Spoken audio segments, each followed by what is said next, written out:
Praise the Lord. सभी को जय मसीह। मैं सुनीता चोएथानी आप सभी का आज के इस यूट्यूब वीडियो में स्वागत करती हूँ प्रभु यीशु मसीह के नाम से, और आप सभी का धन्यवाद करती हूँ। और आज के वीडियो में मैं चाहती हूँ आप अपनी राय रखें, आप मुझे बताएं कि आप इस बारे में क्या सोचते हैं। तो प्लीज आप अपनी राय मुझे जरूर बताइएगा, कमेंट जरूर कीजिएगा। और आज का जो टॉपिक है, मुद्दा है, बहुत ही ज्यादा कंट्रोवर्शियल है एज यूजुअल, कि क्या मसीह लोगों को दिवाली मनानी चाहिए।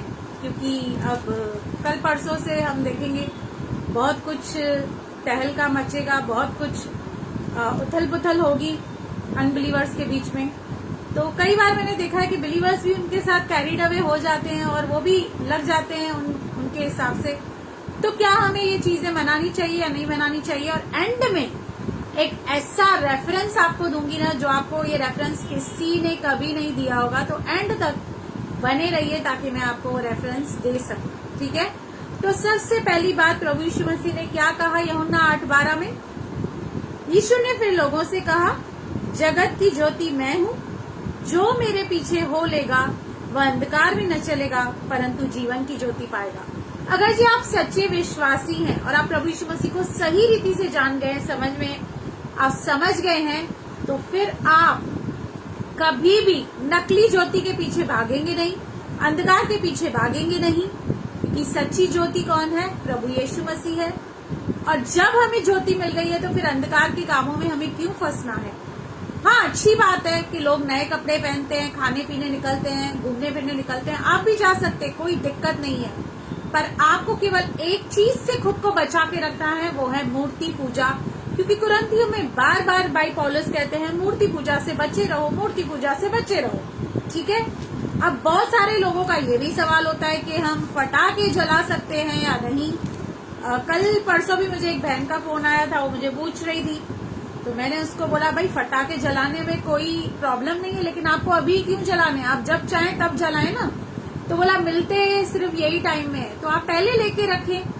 आपको अभी क्यों करना है? जब संसार के लोग करते हैं, जो अविश्वासी लोग करते हैं, वही आपको क्यों करना है? भाई आप अलग हैं, आप यूनिक हैं, आप संसार से चुने हुए लेकिन संसार के नहीं है, ये आपको समझना पड़ेगा।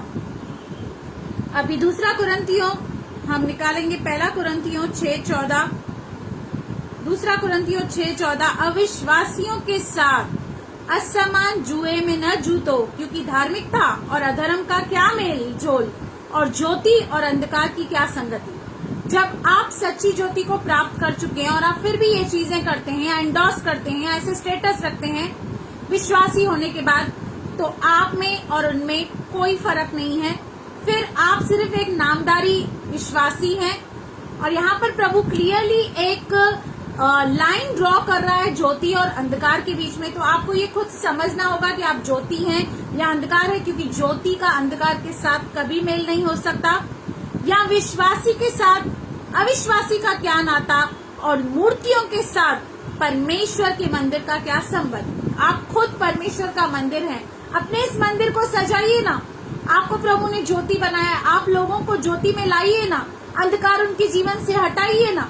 आप खुद क्यों उन बातों में, उन अंधकार की बातों में जा रहे हैं। यहाँ पे क्लियरली कह रहा है कि मूर्तियों के साथ परमेश्वर के मंदिर का कोई संबंध नहीं, क्योंकि हम तो जीवते परमेश्वर के मंदिर हैं। याद रखना, जब भी कोई अंधकार का काम करने जाओ ना, तो अपने आप को ये याद दिलाना कि आप जीवित परमेश्वर के मंदिर हैं। तो क्या जीवित परमेश्वर के मंदिर को ये सब करना चाहिए? हालेलुया। क्योंकि पहला कुरिन्थियों 8 पूरा आप घर में पढ़ लेना। यहाँ पर क्लियरली वचन कहता है कि मूर्ति जो है वो जगत में कोई वस्तु नहीं है। हम पढ़ेंगे 8:4, अतः मूर्तियों के सामने बलि की हुई वस्तु के खाने के विषय में हम जानते कि मूर्ति जगत में कोई वस्तु नहीं, एक को छोड़ और कोई परमेश्वर नहीं। यद्यपि आकाश में और पृथ्वी में बहुत से ईश्वर कहलाते हैं, जैसा कि बहुत से ईश्वर और बहुत से प्रभु हैं, तो भी हमारे लिए तो एक ही परमेश्वर है। हमारे लिए तो एक ही अर्थात पिता, जिसकी ओर से सब वस्तुएं हैं और हम उसी के लिए हैं, और एक ही प्रभु है अर्थात यीशु मसीह, जिसके द्वारा सब वस्तुएं हुए और हम भी उसके द्वारा हैं। तो संसार में तो भैया बहुत कुछ होता रहेगा, दिए जलते रहेंगे, मूर्ति पूजा होती रहेगी, लेकिन हमारे लिए तो एक ही परमेश्वर है, एक ही पिता है और सब कुछ लिखा है कि उसी के द्वारा उत्पन्न हुआ है।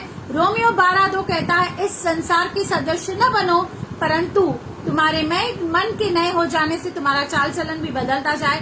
जो दो दुनिया कर रही है उसको छोड़ दीजिए, उसके पीछे मत भागिए।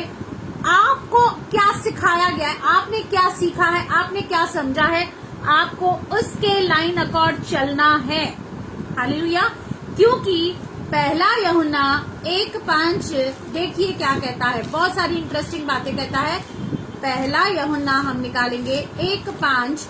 यहाँ पर प्रभु का दास कहता है,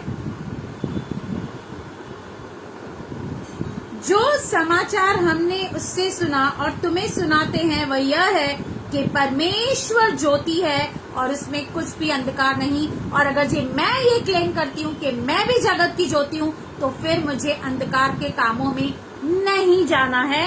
और पहला यूहन्ना 2:17 कहता है, संसार और उसकी अभिलाषाएं दोनों मिट्टी जाते हैं। आज ये त्योहार होगा, कल नहीं होगा, पर जो परमेश्वर की इच्छा पे चलता है वह सर्वदा बना रहेगा।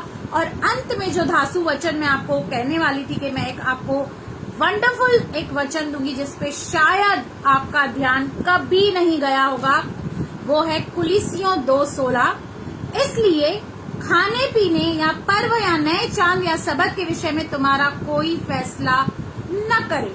यहाँ पे क्लियरली प्रभु कह रहा है कि जो भी फेस्टिवल्स तुमको मनाने हैं, इसके विषय में तुमको हर एक बात पता है, ज्ञान है, इसके विषय में कोई तुम्हें बताने न पाए, कोई तुम्हारा फैसला करने न पाए। अब यहाँ 16 पे इसलिए लिखा है, तो हम ऊपर पढ़ेंगे, ऊपर क्या लिखा है। 15 वचन कहता है, और उसने प्रधानताएं और अधिकारियों के ऊपर से उतार कर उनका खुल्लम खुला तमाशा बनाया और क्रूस के द्वारा उस पर जय जयकार की ध्वनि सुनाई। हमें पर्व क्यों नहीं मनाने हैं? क्योंकि हम प्रभु को मानते हैं, प्रभु के क्रूस को मानते हैं, प्रभु की कुर्बानी को मानते हैं, इसलिए हम कोई पर्व नहीं मनाते। हमारे लिए एक ही पर्व है, फसह का पर्व, प्रभु भोज का पर्व, जिसमें हम बार बार शामिल होते हैं। क्योंकि जब हम उसमें शामिल होते हैं तो हम उसकी कुर्बानी को सिमरन करते हैं, उसके आने का प्रचार करते हैं और उसका जीवन हमारे अंदर बहता है। तो प्रभु इस वचन के जरिए आपको बहुत आशीष करे। आप प्लीज अपनी राय मुझे जरूर बताएं, आपको ये वचन, ये सारे रेफरेंस कैसे लगे। दूसरों को शेयर करें ताकि वो इन सब बातों से बचे और हम सच्चे परमेश्वर के सच्चे बच्चे बने। तो प्रभु इस वचन के जरिए बहुत बहुत आपको आशीष करे। आमेन, आमेन।